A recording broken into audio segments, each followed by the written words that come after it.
todos, sejam todos bem-vindos a mais um Filosofia. Hoje nós estamos realizando esse podcast com uma presença ilustre, mas antes de falarmos desta presença ilustre, deste convidado, estou aqui do lado do meu querido irmão Charabel. Obrigado, isso mesmo, meu estimado Igor. Estamos reunidos nesse dia novamente à procura do conhecimento, à procura daquilo que é belo, do que faz nos elevar cada vez mais, não é? E hoje temos, como você mencionou, um convidado muito especial, um convidado que está muito a par do que está acontecendo hoje em dia com o ambientalismo, com essa procura de preservar para que nosso futuro esteja bem, continue bem, né? E vamos tentar fazer um programa bem bom para vocês e bom para nós também. Graças a Deus, nosso complô funcionou. Conseguimos retirar daqui da bancada o João e o Paulão, né? Agora somos nós. Exatamente. E foi difícil, porque ambos são bons, ambos têm uma certa desenvoltura que nós estamos desenvolvendo, aprendendo. Mas nós bem sabemos que cada podcast, cada encontro, temos como objetivo transmitir o conhecimento e que esse conhecimento possa ser espalhado por todas as pessoas, redes sociais. Mas, voltando, agora nós iremos falar sobre o nosso apresentado, nosso entrevistado, que de suma importância, Gabriel Bittencourt. Tudo bom, Gabriel? Seja bem-vindo. A fala é sua e... Tá certo, eu agradeço muito o convite para poder falar de um assunto que me apaixona já de muitos anos, né? Eu acho que falar das questões ambientais é de fundamental importância. A minha formação superior é na área de educação ambiental, então eu vejo em todos os momentos possibilidades de tratar desse assunto, especialmente hoje que a gente vive uma crise ecológica planetária de relevância, de muita relevância. Inclusive, hoje a gente está passando aí pelo que se estima, né, uma crise de extinção de grandes espécies. A gente tem oceanos com nível de poluição nunca visto, né? Recentemente a ONU divulgou um relatório dizendo que se a gente não fizer nada nos próximos anos, em 2050 a gente vai ter nos oceanos mais plásticos em peso do que peixes, né? Veja a gravidade do momento. Então, falar sobre isso, sobretudo falar com vocês, com todo esse público aqui, eu acho de fundamental importância por essa questão, né? Pela questão da educação ambiental. E a educação se faz através de informação. Sem informação, a gente não sabe o que está acontecendo e não sabe, portanto, como reagir. Claro. Então, agradeço o convite. Agradecemos a você o senhor poder sair do seu trabalho, da sua vida, para vir aqui ficar um pouco conosco, conversar, compartilhar um pouco de informação, né? Como você entende essas pessoas ou esses grupos de países que em determinado momento de tempo acabaram com tudo sem ter uma preocupação e a gente agora tendo essa preocupação, tendo que correr atrás dos problemas que alguns países fizeram, porque acabaram com todas as suas coisas. Como o senhor vê essa possibilidade de nós termos, como os países das Américas aqui, que tem um pouco mais preservado a sua fauna, que foi bastante maltratada também, mas ainda temos em números muito mais território preservado, nesse sentido de que você não fica bravo, viu? Porque você sabendo que uma geração atrás ou 2 gerações atrás não tiveram esse cuidado que a gente está tendo, que a gente tem que estar correndo atrás dele. Então, o seu empenho, eu consegui dar uma olhada no vosso Facebook, nas redes sociais, e eu vi que o senhor trabalha faz muito tempo com isso. Corre atrás, vai aprovando lei, vai trabalhando. Como fica essa sua visão? O senhor não fica um pouco bravo por isso? Porque há a possibilidade de que a gente nade em plástico em pouco tempo, não é? Sem dúvida. Olha, só para contextualizar a resposta que vou lhe dar, né? Tem uma organização não governamental que criou, algumas décadas atrás, o Overshoot Day, o dia em que a Terra não consegue mais se regenerar naquele ano em razão daquilo que foi consumido, né? Então, para dar um panorama, em 1970, o Overshoot Day, o dia do esgotamento do planeta Terra, foi em 30 de dezembro. O que significa isso? E durante todo o ano, até 30 de dezembro, o planeta ofereceu recursos naturais, ou nós retiramos recursos naturais, e o planeta conseguia se regenerar naquele mesmo ano, até 30 de dezembro. Depois, no ano de 1980, o Overshoot Day, o dia do esgotamento da Terra, se deu em 4 de novembro, ou seja, chegou mais próximo, né, do começo do ano. E isso foi acontecendo, eu fiz até uma anotação aqui para não me perder, porque eu acho esse dado muito importante. No ano de 2000, o dia do esgotamento do planeta Terra foi dia 22 de setembro. Depois, em 2019, foi em 26 de julho. Significa que a gente gastou tudo que o planeta pode recuperar em um ano, a gente gastou até 26 de julho. A partir daí é como se a gente chegasse no cheque especial. E aí, para se ter uma ideia de como isso funciona do ponto de vista do consumo de recursos naturais, quando a gente entrou no processo de pandemia, o dia do esgotamento da Terra se prolongou, né? A gente voltou para 22 de agosto. Então, a gente está consumindo no planeta Terra muito mais do que o planeta Terra consegue regenerar. Isso é um dado muito sério.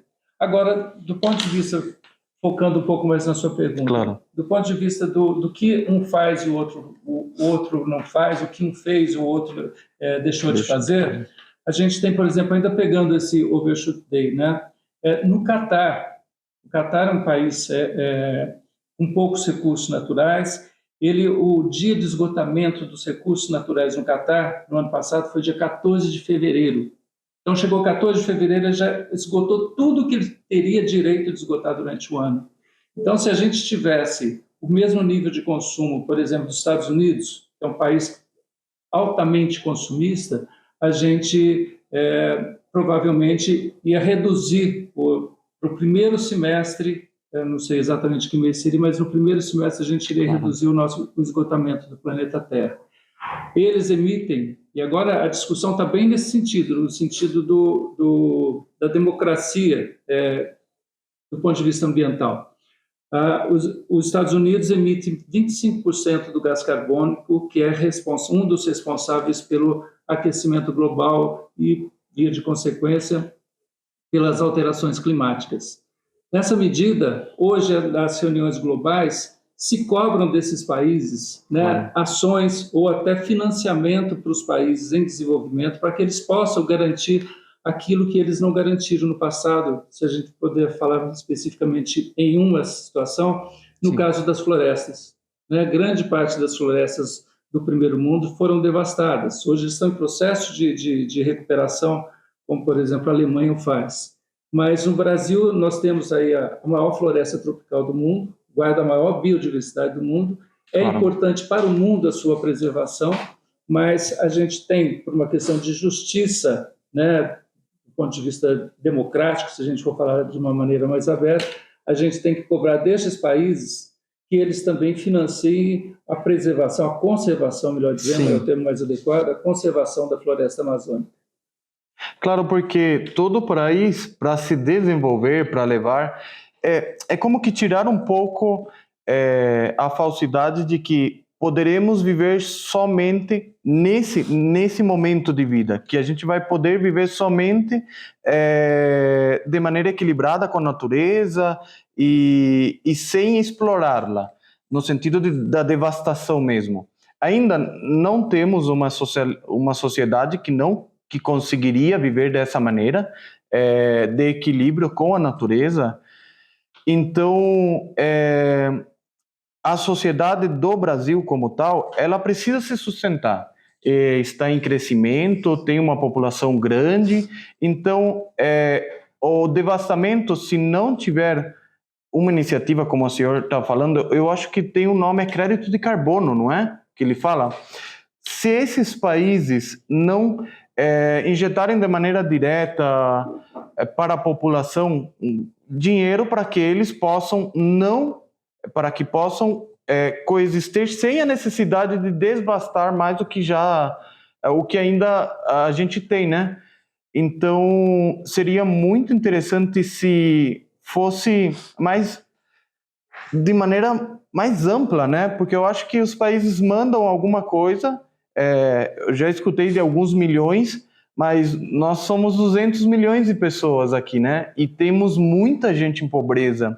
E a pessoa, quando está em pobreza, ela tem que cobrir suas necessidades básicas. Ela não está vendo se o animal está entrando em extinção ou se aquela árvore não tem ou está se esgotando. Ele precisa se alimentar e alimentar os seus filhos, não é? Então, nesse sentido, é bastante interessante essa cobrança que se deve fazer aos países que já, de alguma maneira, acabaram ou esgotaram todo seu potencial em fauna e flora, não é? Sim. Eu acho assim, a gente no movimento ambientalista, a gente tem uma máxima que é assim, você pensar no global e agir no local. Sim. A gente tem que ter claro que, por exemplo, a mim cabe uma série de atuações concernentes com a conservação ambiental. Então, assim, desde aquela coisa mais básica, que é separação de resíduos sólidos, por exemplo, daquilo que é reciclável, aquilo que não é reciclável.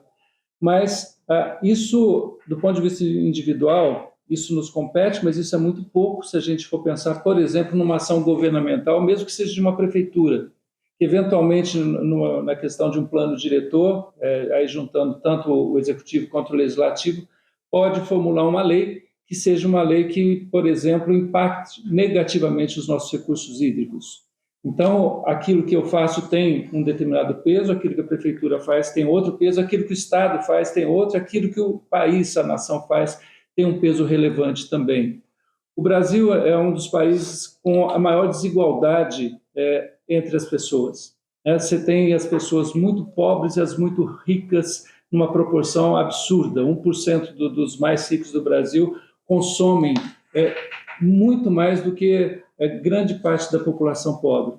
Então, essa população pobre que necessita, às vezes, por exemplo, de moradia e não tem, os recursos são muito mal administrados, né, do ponto de vista de divisão, claro. Vão para uma faixa só, aquela outra faixa, por não ter moradia digna, vai habitar onde? As encostas, as beiras de riachos, poluindo, né, passando, inclusive, por situações de perigo, que é uma coisa claro. Que a gente vê, sobretudo, a gente viu agora há pouco tempo no litoral, né, o que aconteceu ali perto de São Sebastião, pessoas que habitavam as encostas lá, quantas mortes ocorreram, né?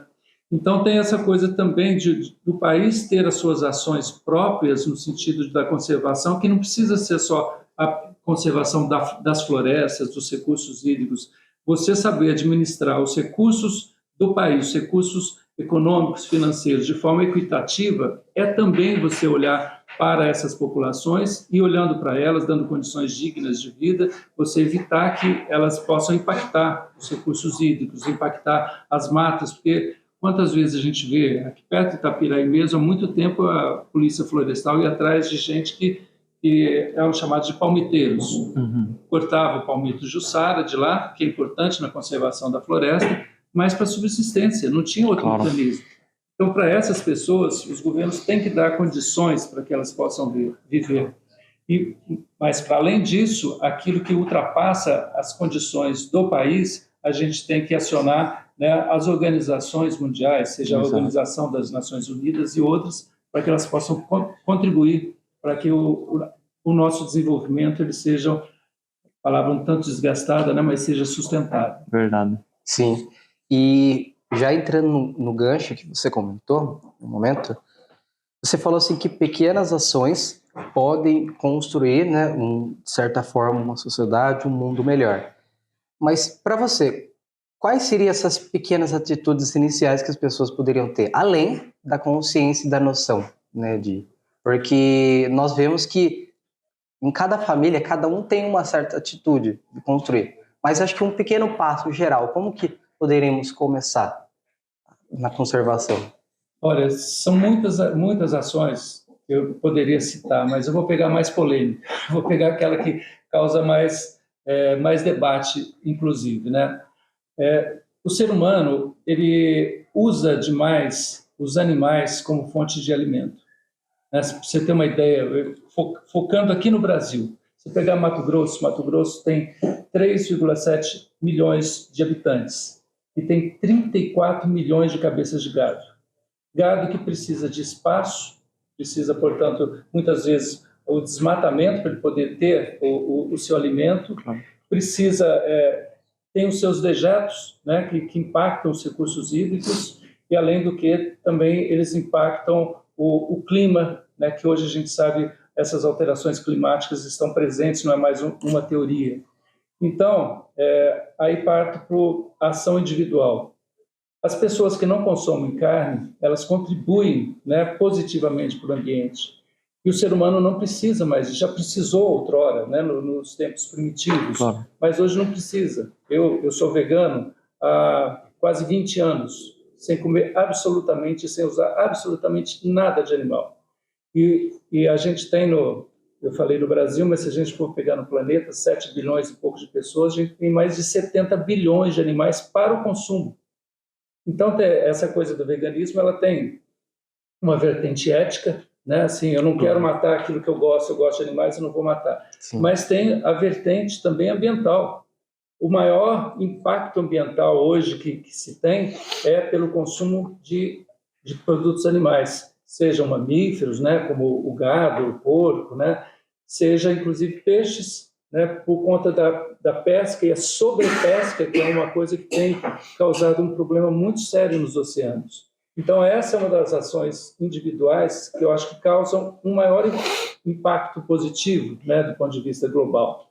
Claro que tem outras, né, você economizar um pouco de água, né, nas suas atitudes do dia a dia, sem esquecer que quem consome mais água, quem impacta mais o planeta pelo consumo de água, é a pecuária. É a indústria e é a agricultura também, quando não usa as tecnologias adequadas para o uso dos recursos hídricos. Sim. Interessante, bastante interessante. Esses dias eu estava vendo uma postagem onde comparavam os nutrientes do feijão e da carne.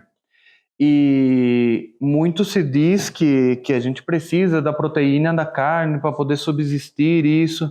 E em comparação, o feijão tinha mais proteínas do que a carne, da mesma porção de carne, né? Então, existe de maneira eficiente, não tanto, claro que o senhor já vai mais radical, né?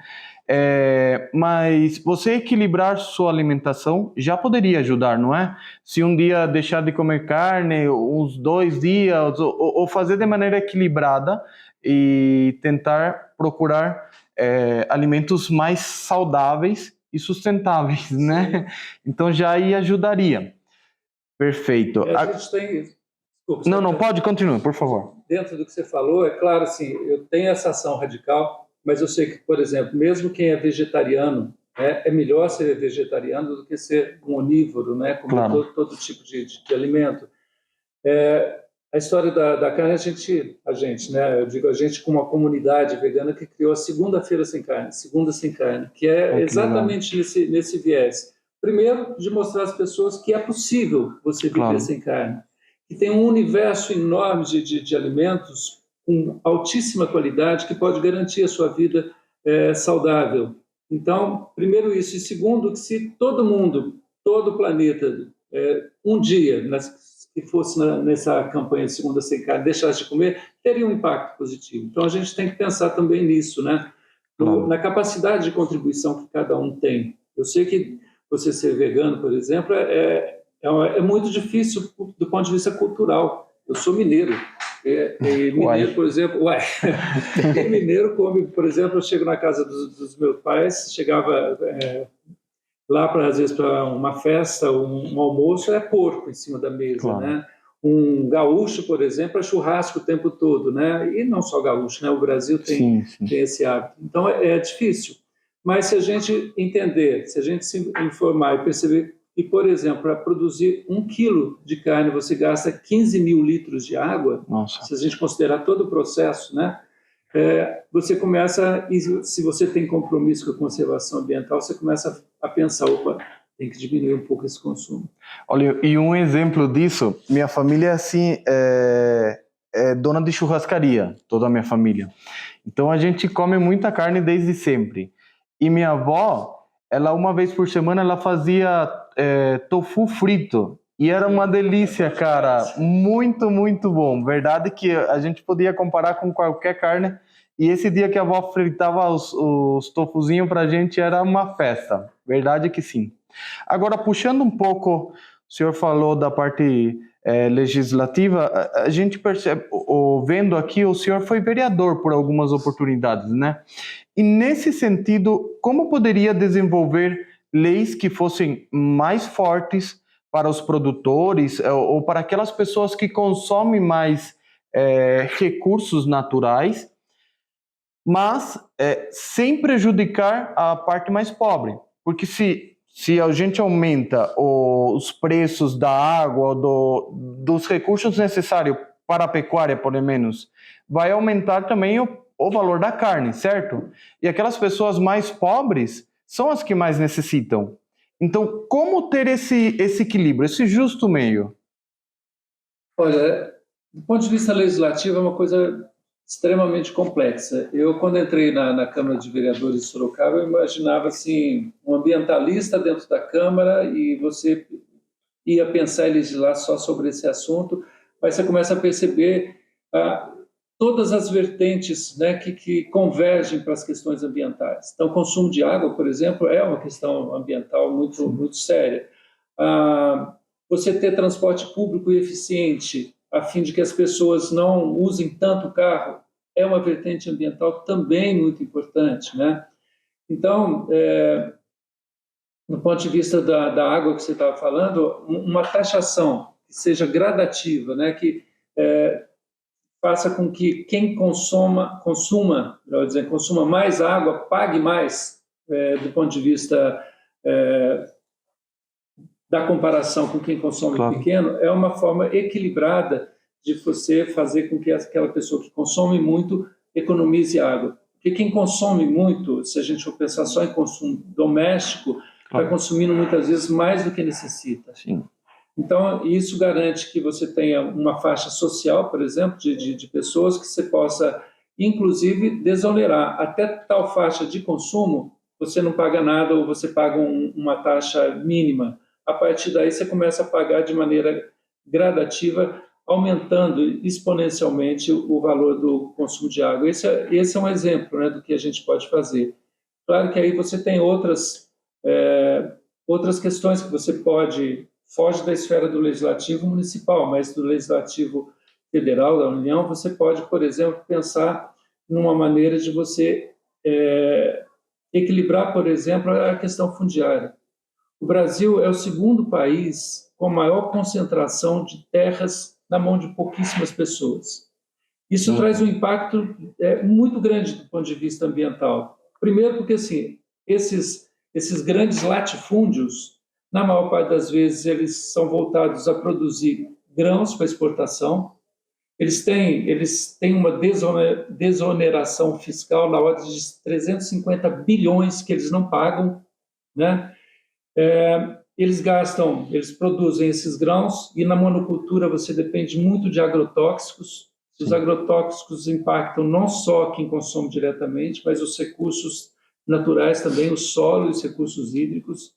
Então, você privilegiar, por exemplo, a produção na agricultura familiar é uma forma também de você atuar nessa vertente ambiental. É uma agricultura, hoje a gente vê assim, um crescimento muito grande da produção de alimento através de agrofloresta, alimentos orgânicos, portanto, sem essa carga de agrotóxicos que a gente tem. O Brasil é um país que consome a maior quantidade de agrotóxicos no mundo. Estima-se que, para cada brasileiro, você consuma 5 litros de agrotóxicos por habitante por dia. Desculpa, por ano. É uma coisa assustadora. Cerca de 1/3 dos agrotóxicos que a gente consome no Brasil, e aí, assim, aí voltando, essa grande agricultura que é a maior responsável, 30% deles não é proibido na União Europeia e nos Estados Unidos. Alguns eles são proibidos por conta, inclusive, de matar polinizadores. Nossa. Você imagina o que é a gente ter agrotóxicos no Brasil que matam abelhas que são responsáveis pela polinização de mais de 70% dos alimentos que a gente consome. A gente está dando um tiro no pé. Verdade. E isso cabe legislação sobre isso, né? Recentemente, nesses últimos anos, o governo federal aprovou agrotóxicos extremamente agressivos à saúde humana e ao meio ambiente. Então, legislar sobre isso, colocar proibições com relação a determinados princípios ativos de agrotóxicos, é extremamente importante também do ponto de vista legislativo. Claro, foge da esfera de competência do município, mas na competência estadual e federal é possível fazer isso. Sim, e entrando também um ponto que você comentou, que quando você iniciou, né, como vereador em Sorocaba, você viu que foi algo bem abrangente, não foi só legislar. Mas para você, quais foram as suas principais leis e importância que você deu a Sorocaba nesse caminho de ambientalizar? Olha, eu tive leis assim que a gente pode, às vezes, até entender como estritamente dentro do campo ambiental, como, por exemplo, o IPTU verde. O que eu via aqui no ambiente urbano, e vi uma pessoa chegou para mim, porque às vezes as coisas não nascem da cabeça do legislador, né? Nasce da sua convivência com a sociedade, de você ouvir a sociedade. E uma pessoa falou, olha, eu tenho uma área verde enorme na minha propriedade, mantenho porque ela tem um olho d'água ali, né? Uma mina, é importante, mas eu pago uma quantidade de IPTU enorme por conta disso. Às vezes me dá vontade de queimar tudo aquilo lá, e aí, sabe, eu posso, inclusive, vender aquilo lá e deixo de pagar o IPTU. Aí eu fiz uma lei que aplica uma regrinha matemática, mediante a qual, de acordo com a quantidade de verde que você tem na sua propriedade, você tem uma determinada redução de IPTU. Esse é um exemplo de uma das leis que fiz. Tem uma lei que ela não é estrito senso ambiental, mas eu também gosto muito de citar, porque é uma lei, para mim, importante e, de certa forma, emblemática.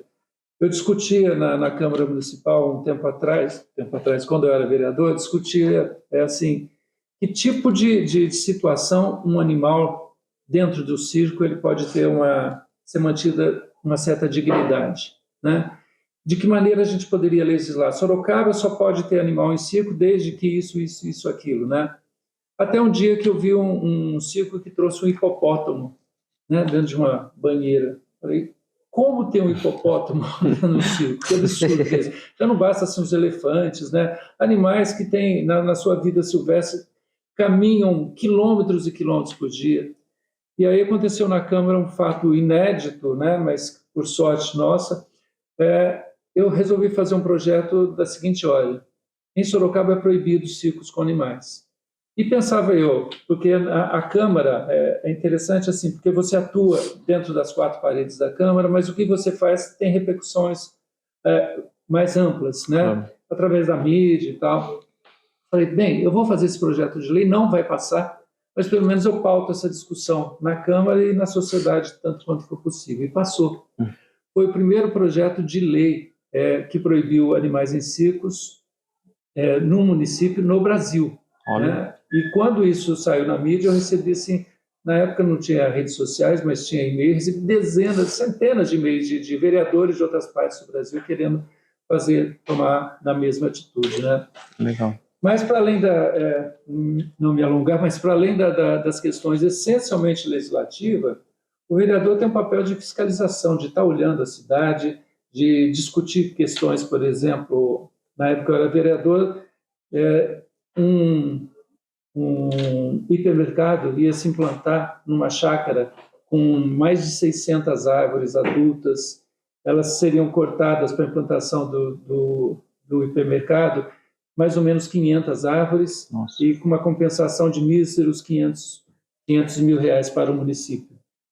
Imagina. Nós bancamos por 2 anos, através de várias atitudes, desde passeatas, abraços na chácara e uma série de atitudes, nós bancamos essa posição de não querer, gostaríamos que lá fosse um parque, mas ao final das contas o que aconteceu foi que a gente fez um acordo e aí, em vez de cortar 500, cortaram 115 árvores, compromisso de plantar 1.115 árvores em outra área, compromisso de doar um caminhão para uma cooperativa de catadores, 3 galpões para a cooperativa de catadores, o pavimento semi-impermeável para evitar enchentes, uma pista de caminhada lá dentro, uma série de compensações a gente conseguiu, não vou me alongar nisso, né, mas para mostrar que a ação legislativa, às vezes, ela não é aquela coisa só de você formular um projeto de lei, aprovar e isso ter algum impacto. É discutir plano diretor, né, e é se relacionar com a sociedade dessa forma. Como liderança que um vereador ele tem capacidade, às vezes, de promover uma mobilização em razão de, por exemplo, uma atitude de conservação de uma área, como a gente tem aqui em Sorocaba, por exemplo, o Parque Três Meninos, que tem uma floresta chamada Floresta Cultural, que não está no abrigo da legislação, mas a comunidade abraçou aquilo lá e está segurando tanto quanto possível. Eu digo segurando porque assim o segmento imobiliário está de olho lá, uma área bonita, uma área no topo da cidade, mas é isso. É interessante ver como esse exemplo consegue vislumbrar de maneira direta que as coisas podem ser feitas de maneira equilibrada, né? Era preciso a construção do imóvel, toda a sua... claro, todos os empregos que iam trazer e o desenvolvimento naquela área. Perfeito, mas aí então coube a possibilidade de que vocês, de uma maneira sustentável, conseguissem diminuir o máximo possível os efeitos dessa construção, né? Interessante, muito bonito, e que se consegue, e é um exemplo que se consegue fazer em todas as esferas, não é? Agora, saindo um pouco dessas perguntas mais formais, assim, vamos deixar o podcast um pouco mais tranquilo para o pessoal jovem assistir, né? O senhor, conversando um pouco antes, o senhor é um admirador, um fanático das fotografias, tem bastante fotografias, falou que já teve algumas exposições aqui, né? Exato. Nos comenta um pouco disso. E quais são suas fotografias preferidas? Olha, eu sou mineiro de uma cidadezinha muito pequena e convivia muito com aves, né? E pão de queijo. E pão de queijo. Hoje o pão de queijo meu é vegano, né? Tá certo. Mineiro, e assim, talvez isso tenha me influenciado um pouco essa minha coisa de gostar das aves, ainda que naquela época se percebia, tinha muito a situação de você ver a molecada com estilingue matando passarinho, com gaiola, com alçapão. Isso era, inclusive, bastante aceito socialmente. Hoje, infelizmente, não só é proibido por lei, mas também não é aceito do ponto de vista ético. Claro. Eu gosto muito de aves, e a minha primeira exposição, eu acho que quem é professor, educador, não deixa de ser em momento algum, né? Eu conversava com o secretário de Meio Ambiente aqui de Sorocaba a seguinte situação. Eu morava diretamente aqui, hoje moro meio a meio, né? Moro em Marinque aqui, mas eu comentava o seguinte, eu tenho fotografado aves ao longo do trecho urbano do Rio Sorocaba. Olha. E aí, assim, ora é um colhereiro, ora é um pernilongo de cabeça branca, ora é uma garça moura, que são animais fantásticos. E aí, postava a fotografia no Facebook, as pessoas falavam, mas de onde você tirou isso? Você foi no Pantanal? Não, aqui em Sorocaba. Aí eu contando isso para ele, ele falou assim, a gente precisa mostrar isso, né? Eu falei, eu procuro mostrar nas redes sociais. Você não quer fazer uma exposição no Jardim Botânico? Olha. E aí fiz essa exposição lá, com esse objetivo, é claro, mostrar as belezas, mas com essa vertente ambiental, para as pessoas poderem olhar para o rio que está ali, claro, e ver a beleza que tem. E na medida que você vê a beleza, muitas vezes ela é o agente de sensibilização que você tem. Todas as exposições que eu fiz, eu coloco um pouco essa vertente. A beleza que nos leva à consciência sobre a conservação. Você pode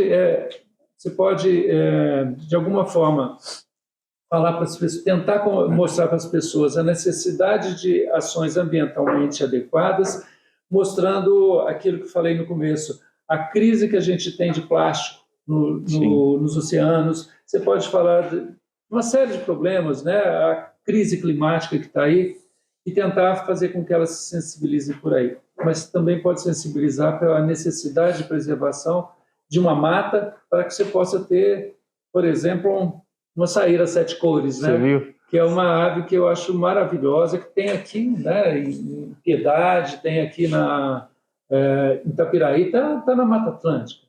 Então, essa minha paixão por aves, ela é uma paixão pelas aves mesmo, se uniu com outra paixão, que é a fotografia. Eu fotografo, além de aves,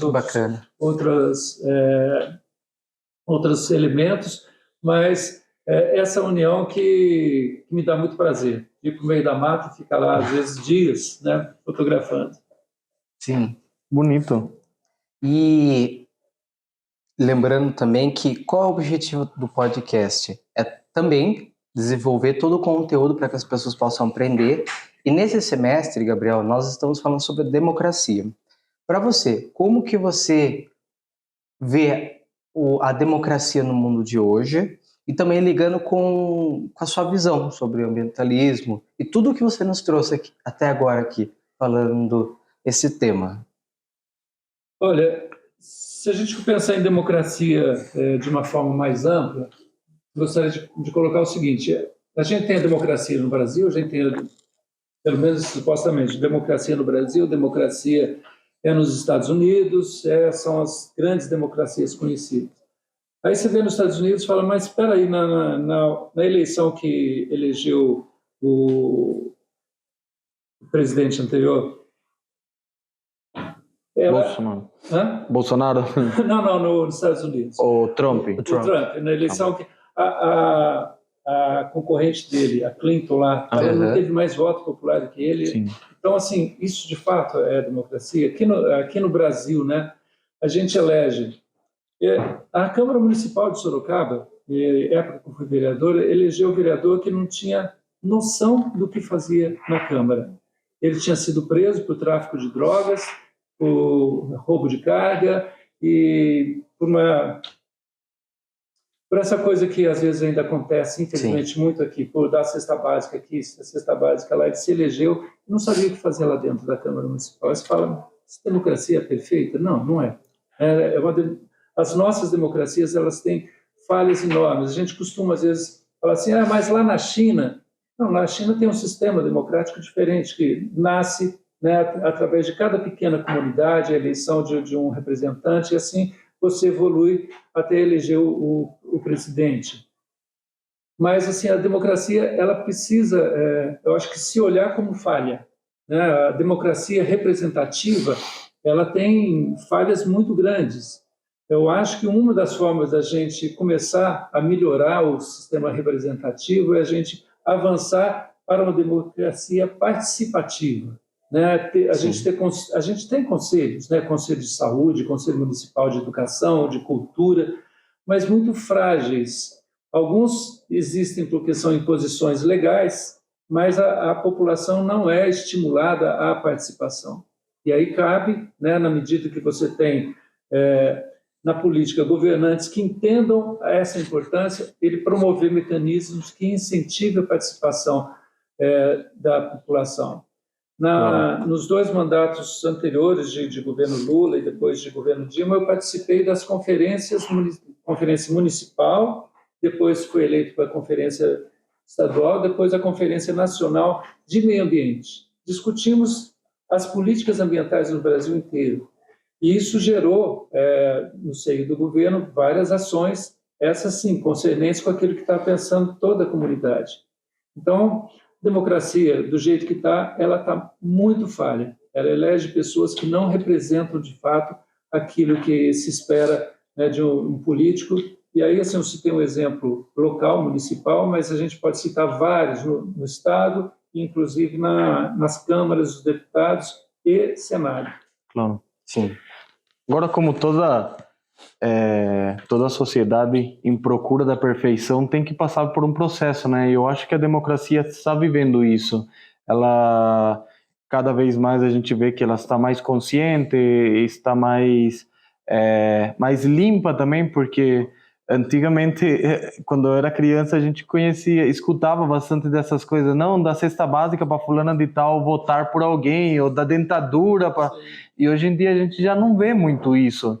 Então, é um processo de melhoramento contínuo, né? Por outro lado, desculpa só te interromper, porque eu acho que vem bem a calhar essa coisa. A gente está numa crise, a gente está amadurecendo, mas hoje em dia, né, as redes sociais elas têm, de certa forma, interferido de tal maneira no processo democrático que, no Ceará, o deputado federal mais votado do Ceará, ele é um youtuber, e o vídeo dele que mais viralizou, que mais pessoas viram e, portanto, fez com que ele fosse mais popular e, portanto, fosse eleito como o mais votado do Ceará, esse vídeo era ele fazendo depilação das suas partes íntimas, né? Mostrando isso em vídeo, ensinando como se faz. A pessoa, às vezes, e isso assim, nessa época, nesses momentos que a gente tem vivido das redes sociais, muita gente tem tem sido eleita em razão da sua popularidade nas redes sociais e não em razão da sua competência para poder representar os anseios da população. Então, a democracia hoje passa por um momento muito, muito delicado. As fake news, né, que muitas vezes fazem com que uma pessoa possa ser vista de uma maneira muito ruim e sendo boa, e outra que no inverso da medalha também, né? Uma pessoa que muito pouco tem a dizer acaba sendo aquela pessoa que tem não sei quantas visualizações e tal. É um desafio muito grande hoje que a democracia tem em razão das redes sociais. Sim. Seria interessante que cada político tivesse uma etiqueta como os eletrodomésticos, assim, que anunciasse o seu currículo, suas fortalezas, as suas deficiências, para que não só a votação fosse com um viés de popularidade, senão que a pessoa, esse é popular, mas vamos ver no que ele é forte. Ele é forte em administração, e assim, de tal maneira que a gente pudesse escolher um pouco melhor os políticos. Porque, na verdade, você vê nas mídias sociais ou na televisão mesmo, é uma figura, mas por trás é outra bem diferente, né? Então, se tivesse alguma alguma etiqueta que pudesse proporcionar de maneira efetiva e ilustrativa para os eleitores saber para onde essa pessoa nos poderia levar. Seria interessante, não é? Sim, sem dúvida. Você promoveu o voto consciente, de fato, né? Agora, o problema de tudo, né, com relação a isso, a representatividade, a democracia representativa, é que as pessoas que podem mudar isso são as pessoas que foram eleitas por este status quo. Sim. Né? Então, dificilmente elas vão querer mudar da forma como deveriam, né? Claro, né? Eles estão bem aconchegados, então para tirar daí vai ser difícil. Sim, e levando também já para uma última pergunta, você acredita que ainda existe democracia no mundo que estamos vivendo? Acredita que, de certa forma, pode-se ter um bom desenvolvimento e evolução nos próximos anos diante? Viveremos? Olha, eu acho assim, como eu disse, a democracia ela existe, entretanto tem falhas muito grandes, né? Tem falhas muito grandes. Eu acho que o grande desafio da democracia no mundo neste momento é exatamente esse, né? Da sua convivência com a internet, de uma maneira geral, com os sistemas de comunicação que você tem na internet, com o WhatsApp. Hoje a gente está discutindo aqui no Brasil a regulação, né, desse processo através de um projeto de lei. Foi retirado de pauta por conta exatamente das big techs, né, do Google, Sim. do Facebook, que não querem mudar a forma como eles atuam junto da sociedade. Então a gente tem esse grande desafio. Entretanto, Igor, eu acho que de todos os sistemas que a gente tem, a democracia ainda é o melhor, né? Obviamente, no outro extremo, a gente tem a ditadura, né? A ditadura pela qual o Brasil passou, que não permitia que você conteste, não permitia, tinha censura, tinha uma série de problemas, e a democracia é o regime que permite a diversidade, que permite a diversidade de opiniões, né? Que permite a eleição hoje em dia, principalmente, de diversas representações de gêneros, né? Nos legislativos. Então, entre os diversos sistemas existentes, a democracia é a melhor, mas precisa ser aprimorada e vencer esse desafio hoje de convivência com as redes sociais, com a internet de uma maneira geral. Claro. O senhor puxou dessa nova lei de regulamentar as mídias sociais. Como podemos ter uma visão que não seja nem para um lado nem para outra? Porque se você é muito radical, poderia se tornar censura como era na ditadura. E se você deixar todo mundo fazer o que fazem, tanto por um lado como para o outro, vira ou vem à tona coisas bárbaras, né? Então, como ter esse justo equilíbrio entre a censura e a regulamentação, para que fique algo bom para todos?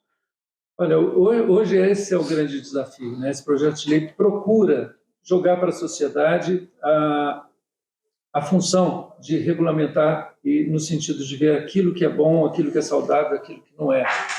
Entretanto, você vê, por outro lado, essas big techs que fizeram uma movimentação enorme para que o Congresso, no caso a Câmara Municipal, Claro. a Câmara Federal não aprovasse o projeto de lei, porque da forma como está colocada a internet hoje, as fake news, né, elas têm uma capilaridade, elas têm uma possibilidade de viralizar muito maior, extremamente maior do que uma verdade que seja contada.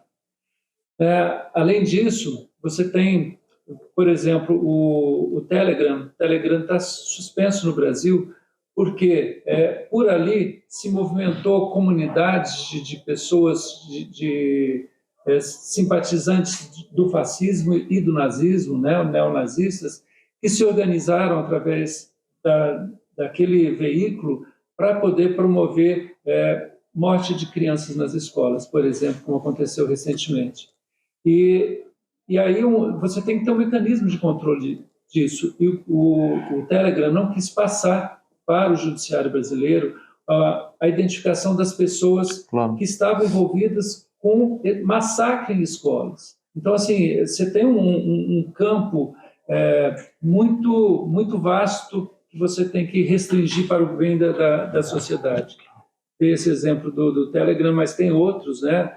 O próprio Facebook, que, por exemplo, ou o Instagram, que consegue controlar, através de algoritmos, a imagem, por exemplo, de mamilos de mulher, mas acha que não pode controlar os discursos de ódio, né? Então, assim, é a sociedade que tem que, de alguma forma, controlar esses meios, não os meios controlar a forma como a sociedade vive. Exato. Sim. Bom, estamos chegando ao final desse nosso podcast.